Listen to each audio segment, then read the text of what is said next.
Bonjour à tous et bienvenue dans cette vidéo. Aujourd'hui, nous allons parler d'un sujet qui nous concerne tous. Comment gérer efficacement nos tâches sans finir complètement submergé, stressé et au bord du burn-out. Lève la main si tu t'es déjà réveillé en pleine nuit en pensant « Oh non, j'ai oublié de… » ou si tu as déjà eu cette sensation désagréable d'avoir 1000 choses à faire sans savoir par où commencer. Si c'est ton cas, tu es au bon endroit.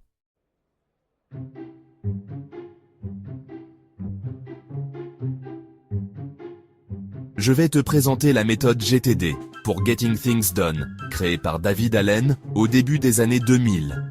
Cette méthode a littéralement changé la vie de millions de personnes à travers le monde, des entrepreneurs aux cadres, des étudiants aux parents débordés. Et ce n'est pas juste une énième technique de productivité à la mode.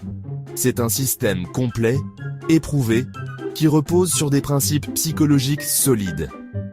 À la fin de cette vidéo, tu auras toutes les clés pour mettre en place ce système dans ta propre vie. Alors, installe-toi confortablement, prends de quoi noter si tu le souhaites, et c'est parti.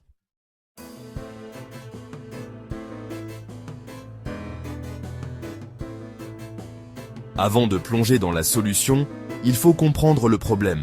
Pourquoi ? Alors que nous avons toutes les applications de gestion de tâches, les agendas électroniques et les outils modernes, nous nous sentons encore plus débordés qu'avant.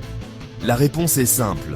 Notre cerveau n'est pas conçu pour être un disque dur. Quand David Allen a développé la méthode GTD, il s'est basé sur une découverte fondamentale. Le cerveau humain est extraordinaire pour créer, pour réfléchir, pour résoudre des problèmes complexes. Mais il est absolument nul pour stocker et rappeler des informations de manière fiable.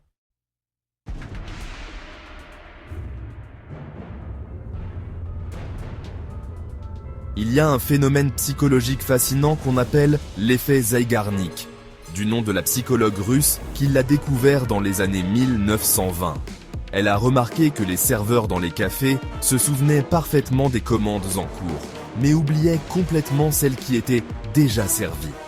Ce que ça nous apprend, c'est que notre cerveau garde en mémoire active tout ce qui n'est pas terminé, tout ce qui est en suspens.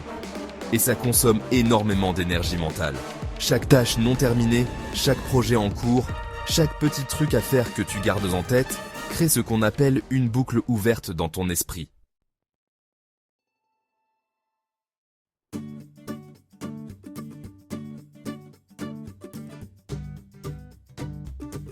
David Allen utilise une métaphore magnifique pour décrire l'état mental idéal. L'esprit comme l'eau. Regarde un lac calme. Quand tu lances un caillou, l'eau réagit de manière parfaitement appropriée à la force de l'impact, ni plus ni moins. Puis, elle revient au calme. C'est exactement comme ça que ton esprit devrait fonctionner. Quand quelque chose arrive, tu y réponds de manière appropriée. Puis tu reviens à un état de calme et de clarté. Pas de surréaction, pas de sous-réaction. Juste une réponse adaptée.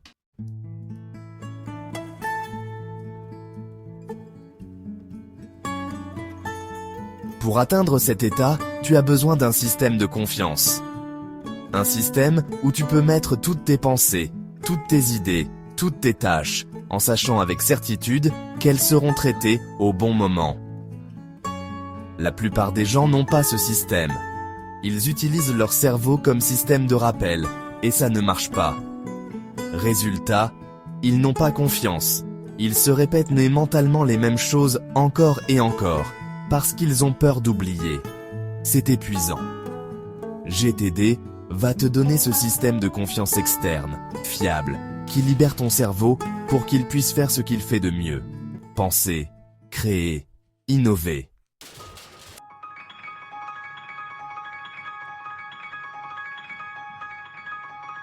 La première étape, et probablement la plus libératrice, c'est la capture.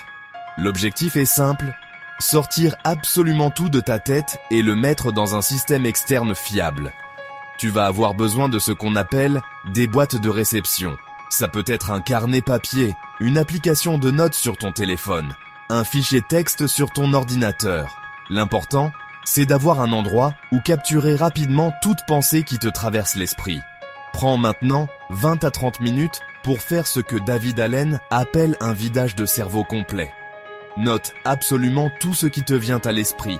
Les tâches professionnelles, comme ce rapport à finir, cette présentation à préparer, cet email à envoyer. Les tâches personnelles, faire les courses, prendre rendez-vous chez le dentiste, appeler ta mère. Les projets à long terme, refaire la décoration du salon, apprendre l'espagnol, écrire un livre, les petites choses qui t'agacent. Cette ampoule à changer, ce tiroir qui coince, les idées qui te passent qu'au par la tête. Créer une chaîne YouTube, faire plus de sport, ne filtre rien. Ne te dis pas « Oh ça c'est trop petit, ce n'est pas la peine ». Si ça occupe de l'espace dans ton cerveau, même microscopique, note-le. L'objectif est d'arriver à zéro pensée dans ta tête qui soit de l'ordre du « il faut que je pense à ».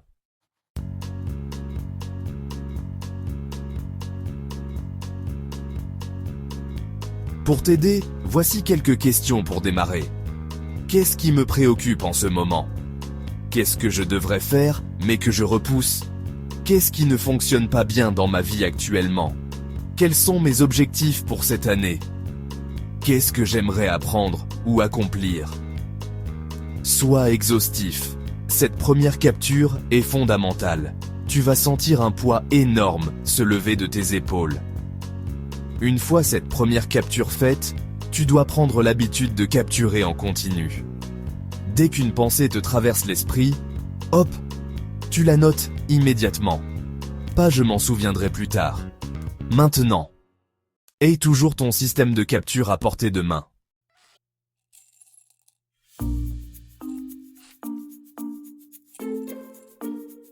Maintenant que tu as tout capturé, il faut clarifier. C'est l'étape où beaucoup de gens échouent parce qu'ils ne prennent pas le temps de vraiment réfléchir à chaque élément. Pour chaque élément que tu as capturé, pose-toi cette question. Est-ce que c'est quelque chose qui nécessite une action de ma part? Si la réponse est non, tu as 3 options. Premièrement, poubelle. Si c'est quelque chose qui n'a finalement aucune valeur, jette-le. Réfléchir à peut-être faire du parapente un jour. Si ça ne t'intéresse pas vraiment, hop, à la poubelle. Deuxièmement, référence. Si c'est une information utile dont tu pourrais avoir besoin plus tard, archive-la dans un système de référence. Par exemple, numéro de contrat d'assurance, recette de lasagne de grand-mère. Crée un système de classement simple où tu pourras retrouver ces informations facilement. Troisièmement, un jour peut-être, c'est une liste spéciale pour les choses que tu aimerais faire, mais pas maintenant. Apprendre le piano, visiter le Japon, écrire un roman. Tu réviseras cette liste régulièrement pour voir si certaines choses deviennent des projets actifs. Si la réponse est oui, c'est là que ça devient intéressant.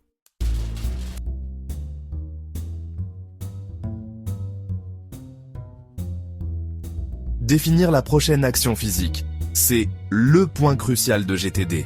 Tu dois définir la prochaine action physique, concrète, que tu pourras faire pour faire avancer ce sujet. Pas gérer le projet de refonte du site web, c'est trop vague. La prochaine action physique, c'est quoi? Envoyer un email à Sophie pour lui demander le brief du client. Ça, c'est concret.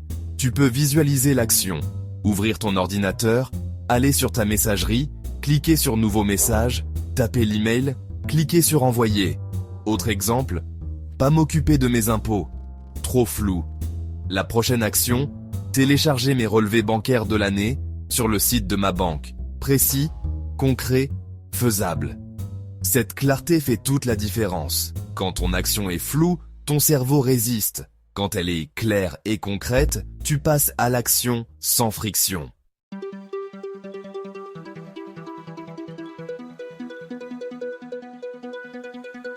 Voici une règle d'or. Si l'action prend moins de 2 minutes, fais-la immédiatement. Tout de suite. Ne la mets pas dans une liste, ne la reporte pas. Fais-la. Pourquoi?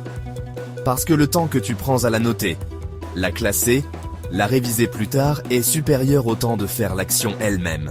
Répondre à cet email rapide, fais-le maintenant. Ranger ce document, maintenant. Appeler ce numéro pour confirmer un rendez-vous, maintenant. Tu verras, appliquer cette règle élimine immédiatement 20 à 30% de ta liste de tâches.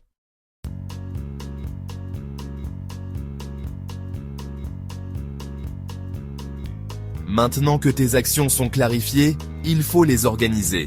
GTD utilise plusieurs catégories bien définies. Tout d'abord, ton calendrier. Ton calendrier ne contient que deux types d'éléments. Premièrement, les choses qui ont une date et une heure précise, comme des rendez-vous, des réunions ou des appels planifiés. Deuxièmement, les choses qui doivent absolument être faites ce jour-là, mais pas à une heure précise. C'est tout. Ton calendrier n'est pas une liste de souhaits. Si tu mets travailler sur le rapport dans ton calendrier sans que ce soit vraiment bloqué à cette heure-là, tu perds confiance dans ton système.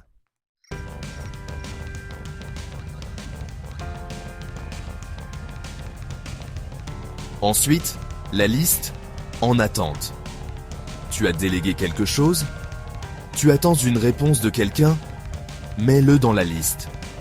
En attente avec le nom de la personne et la date. Par exemple, réponse de Rachel sur le budget, demandé le 10 janvier. Tu réviseras cette liste régulièrement pour relancer si nécessaire. Puis, les listes d'actions suivantes par contexte, c'est le cœur du système. Tu vas créer des listes d'actions organisées par contexte, c'est-à-dire par l'endroit ou la situation où tu peux faire ces actions. Exemple de contexte, le bureau, action que tu peux uniquement faire au bureau. L'ordinateur, action qui nécessite un ordinateur, mais que tu peux faire n'importe où. Le téléphone, tous les appels à passer. Les courses, ce que tu dois acheter. Maison, action à faire chez toi. La ville, courses, rendez-vous en ville. L'agenda, choses à discuter lors de ta prochaine réunion avec quelqu'un. L'intérêt? Quand tu es au supermarché, tu sors juste ta liste courses. Tu ne te noies pas dans toutes tes autres tâches. Quand tu as 20 minutes entre deux réunions et que tu disposes d'un ordinateur, tu consultes l'ordinateur. C'est hyper efficace.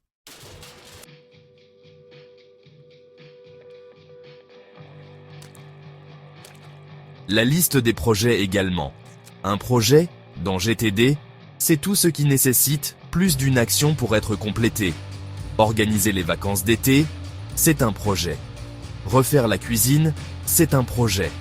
Même acheter un nouveau téléphone peut être un projet si ça implique de comparer les modèles, aller en magasin, transférer les données, et tout ça. Garde une liste de tous tes projets actifs. Pour chaque projet, assure-toi qu'il y a au moins une prochaine action dans tes listes de projets. Sinon, le projet stagne.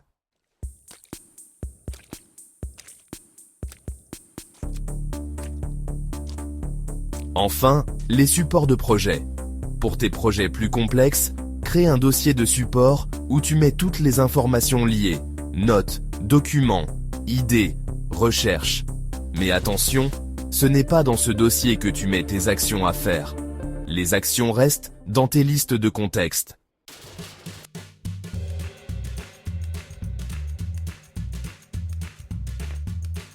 Un point important de cette méthode, c'est la révision hebdomadaire. C'est l'étape que beaucoup négligent, et pourtant, c'est celle qui transforme GTD d'une simple liste de tâches en système de confiance. Bloque 1 à 2 heures chaque semaine, toujours le même jour, toujours à la même heure si possible. Pour moi, c'est le vendredi après-midi. Pour d'autres, c'est le dimanche soir ou le lundi matin. Peu importe, mais c'est non négociable.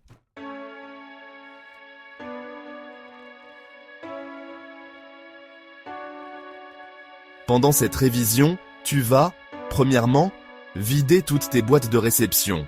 Email, notes prises pendant la semaine, post-it, messages vocaux. Traite tout ce qui n'a pas encore été clarifié et organisé. Deuxièmement, révise ton calendrier. Regarde la semaine passée. Y a-t-il des actions qui en découlent? Regarde les semaines à venir. Qu'est-ce qui se prépare? Quelles actions dois-tu prendre maintenant pour être prêt? Troisièmement, parcours ta liste. En attente, qui dois-tu relancer? Qu'est-ce qui est arrivé? Quatrièmement, révise chaque projet. Pour chaque projet de ta liste, demande-toi, quelle est la prochaine action pour faire avancer ce projet? Si une prochaine action n'est pas déjà dans une de tes listes, ajoute-la. Cinquièmement, révise ta liste.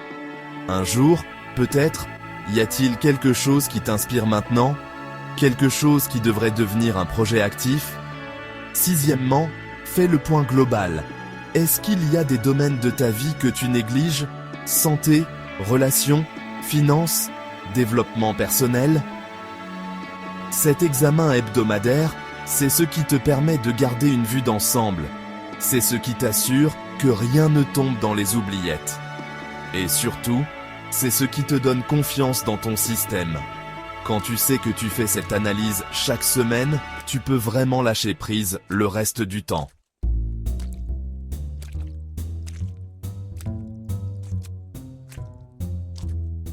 Maintenant que tout est capturé, clarifié, organisé, et que tu analyses régulièrement tes projets, comment choisir ce que tu vas faire maintenant? Le modèle GTD propose un modèle simple, avec 4 critères dans cet ordre. Premier, le contexte. Où es-tu? Quel outil as-tu? Consulte la liste appropriée.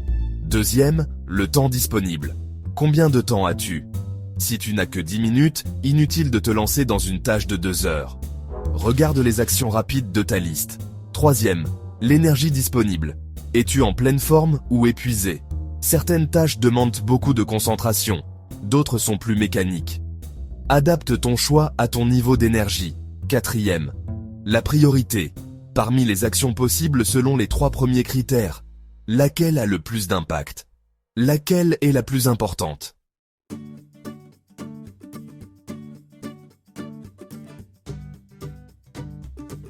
Une fois que ton système est en place, tu peux faire confiance à ton intuition.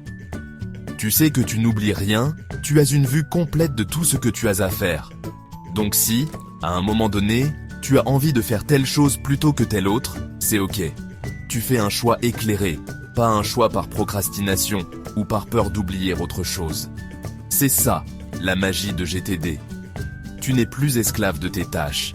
Tu ne cours plus après le temps en espérant ne rien oublier. Tu choisis consciemment, à chaque instant, ce sur quoi tu veux travailler, en sachant que tout le reste est sous contrôle.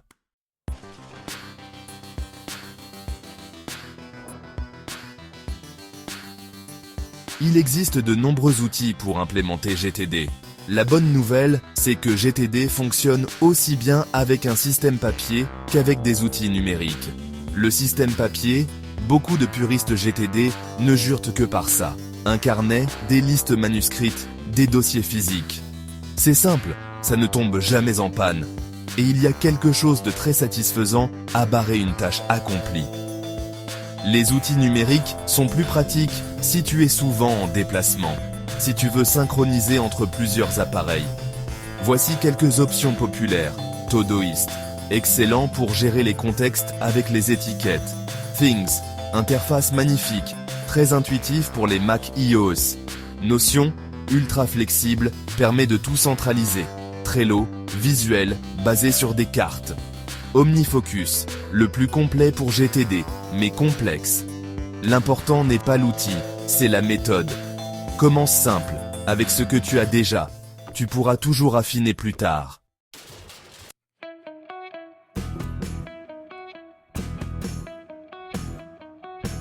Mon conseil, démarre avec un système minimaliste, un carnet pour capturer, un fichier texte ou une app simple pour organiser. Maîtrise la méthode avant de te perdre dans la quête de l'outil parfait. Beaucoup de gens passent plus de temps à configurer leur système qu'à l'utiliser.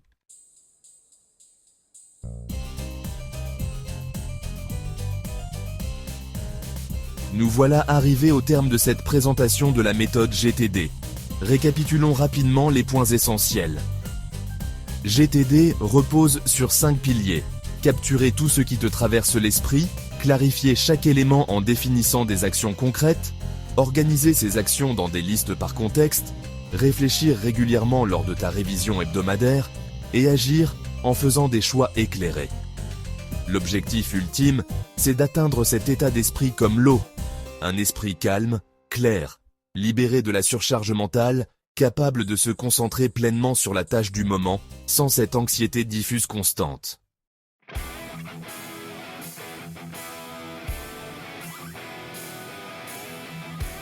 Vos premiers pas. Voici exactement ce que je te recommande de faire après avoir regardé cette vidéo. Aujourd'hui même, prends 30 minutes pour faire ta première capture complète. Vide ton cerveau sur papier ou dans une application. Note absolument tout. Cette semaine, bloque 1 heure pour clarifier et organiser ce que tu as capturé. Crée tes premières listes de contexte.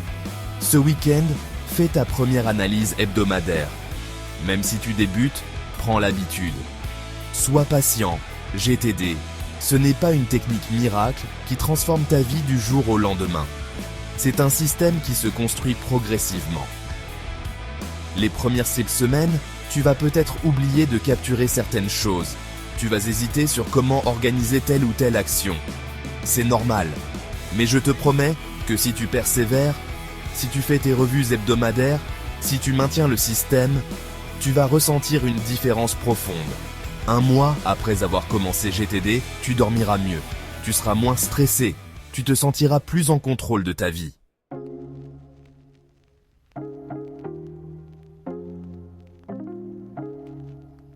Si cette méthode t'intéresse, je te recommande vivement de lire le livre de David Allen, Getting Things Done, ou S'organiser pour réussir en français.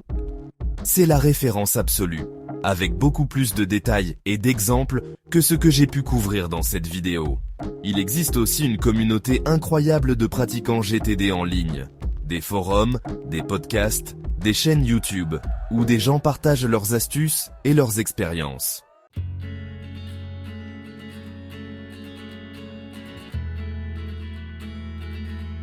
Ton temps et ton attention sont tes ressources les plus précieuses. GTD te donne les outils pour les gérer avec intention plutôt que de les subir. C'est un cadeau que tu te fais à toi-même. Comme le dit David Allen, votre esprit est fait pour avoir des idées, pas pour les conserver. Alors n'attends pas. Commence maintenant. Ton futur te remerciera. Merci d'avoir regardé cette vidéo jusqu'au bout. Si elle t'a été utile, n'hésite pas à la partager avec quelqu'un qui pourrait en bénéficier. Et surtout, passe à l'action. À très bientôt et bonne organisation.